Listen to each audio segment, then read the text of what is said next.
Друзья, я в походном режиме. Это Ольхон, город Хужир. От Иркутска 300 примерно километров, если я что-то не путаю, плюс еще паром. Совершенно волшебная дорога, сопки, снег, сосны зеленые, желтые. Сочетание цветов потрясающее. Для художника просто райские места. И тот, кто здесь хотя бы один раз побывал, конечно, обязательно влюбится в эти места и приедет еще раз. Как, собственно, сделали те, кто стали делать здесь, строить отели? Ведь здесь еще, я не знаю, 15 лет назад не было света. Они думали, как провести кабель. По дну Байкала решили. И хвала небесам, теперь здесь не лучина, а, в общем-то, хорошие условия. Поселок с аутентичными деревянными домиками, с широкими улицами, ну и, конечно, рядом Байкал.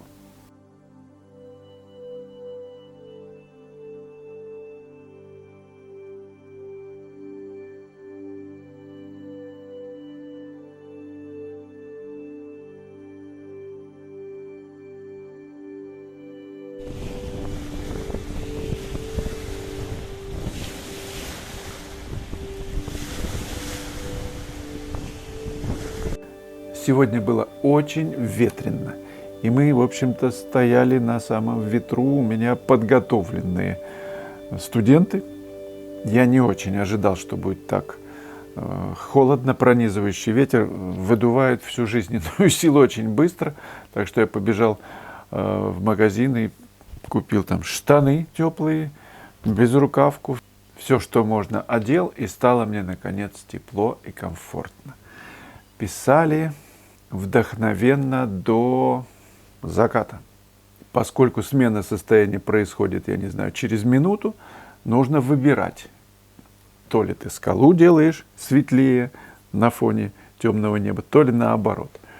Бегать за изменяющимся состоянием не удастся при такой динамике. Всегда хотелось вот так свободно писать, но я все время погружалась в детали. И вот эти детали меня отвлекали от вот этих пятен. Пятна в результате пропадали. А сейчас вот, послушав вас, поняла, что нужно вот эта свобода прямо идет. Спасибо. Все устали, но завтра снова в бой. Мы будем писать деревенский мотив. Благо, что здесь совершенно изумительные виды на этот счет. Так что сегодня в конце ролика я покажу, что мы сделали сегодня. Завтра будем выходить с новым репортажем. А пока, несколько вопросов. Олег В. Не получилось у Бато в этот раз. Ни большая, ни маленькие. Смотрите, как интересно, на мой взгляд, поскольку красота в глазах смотрящего, да, ни у него не получилось. А у вас, Олег В., не получилось увидеть в его работе или работах то, что срезонирует или может срезонировать. Не произошло просто резонанса. Это совершенно рядовое, обычное, нормальное явление. Если художник ставит подпись, это значит, он хочет чем-то поделиться. Это значит, он ставит подпись. Но как? Под документом. Он отвечает за то, что получилось. Если у кого-то возникает другое ощущение или никакого не возникает, художник в этом не виноват. Нет истины в этом смысле. Нет одного решения. Нельзя сказать, что вот этот хорошая у него работа, даже у того же Бато, а это плохая. Нельзя. Подпись стоит. Он просто показывает широту своих возможностей, своего видения. Нельзя смотреть на одну работу художника или там на 5 работ, 10 на выставке. Почему я не люблю групповые выставки? Персональное дает возможность показать художнику свою широту, что он может и в том материале, и в другом, как он по-разному мыслит. И для меня наискучнейшие художники, которые мыслят одинаково, которые вот поставили в ряд работы, да, я не знаю, там 100 штук, и из одной работы в другую перетекают приемы, цвета, композиционные решения. Все это невозможно смотреть мне. Ну, может быть, я такой. Я за новаторство в искусстве. И чем больше художник, у него есть, если возможности его проявлять, это новаторство, мне кажется, это самое высшее, что только может быть, достойно всяческих похвал. Извините, Олег В. Ну, может быть, вы тоже по-другому считаете, напишите, пожалуйста. Елена Тургенева, Слава, расскажите, пожалуйста, про тянущий грунт, как его сделать и в чем его преимущество. А зачем его делать? Нужно в магазине, как я здесь в Иркутске пошел в магазин и купил банку краски. Водно-дисперсная, латексная краска. Не акриловая только. Смотрите, чтобы там не было слова акрил. А вот в этой водно-дисперсной латексной краске это фактически водоэмульсионная, раньше она называлась.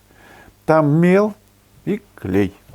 Я прокрыл, догрунтовал еще пару холстов, которые купил здесь, в Иркутске, этой краской. Мне очень понравилось и рекомендую. Она российского производства и вполне себе хорошая.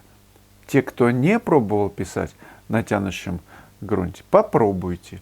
Может быть, вам понравится. Мне так очень нравится. Я испытываю сильное неудобство, когда такого грунта нету. Ну, когда просто холст обычно загрунтованный продают акриловым грунтом. Кому-то нормально писать, пишите ради бога. Но мне нравится, когда краска втягивается туда, и когда новый слой не мешает столько, что положенным. Это расширяет возможности художественные, когда ты используешь такой грунт. Так что попробуйте, если вы не пробовали.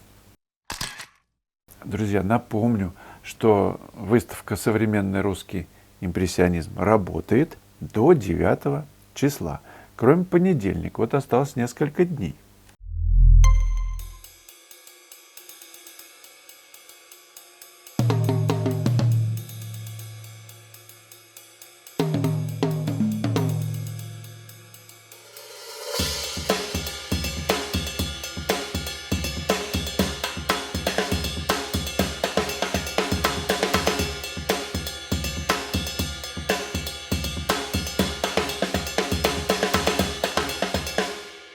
42 художника представлены на выставке. Выставка масштабная.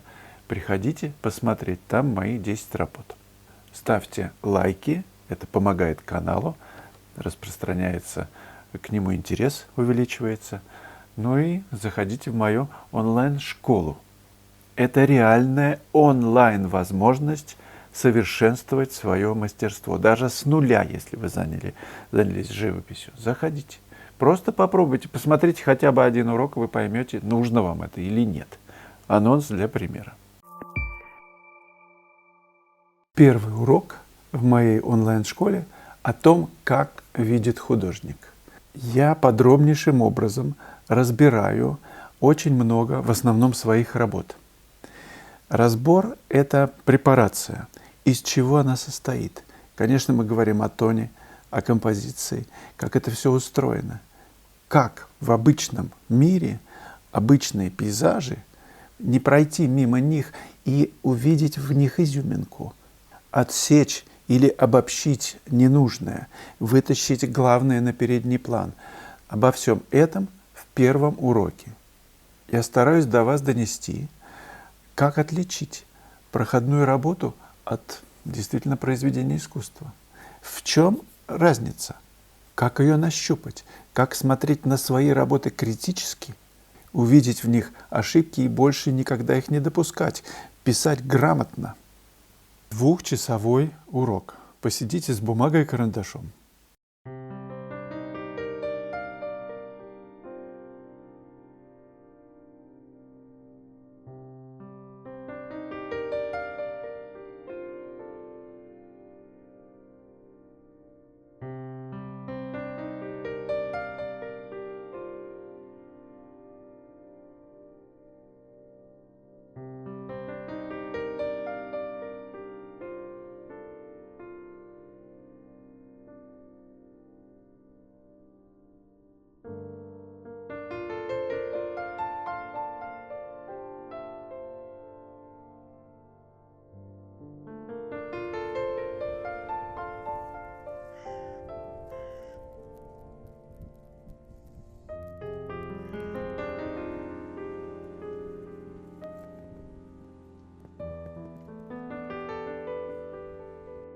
Вы знаете, друзья, как Дали пришел копировать Веласкеса, по-моему. Собралась куча журналистов. Все ждали, камеры. Открываются двери и вползает на коленях, на карачках к Веласкесу подползает Дали. Это я к тому, что Володя на коленях перед этюдником. Это молитва.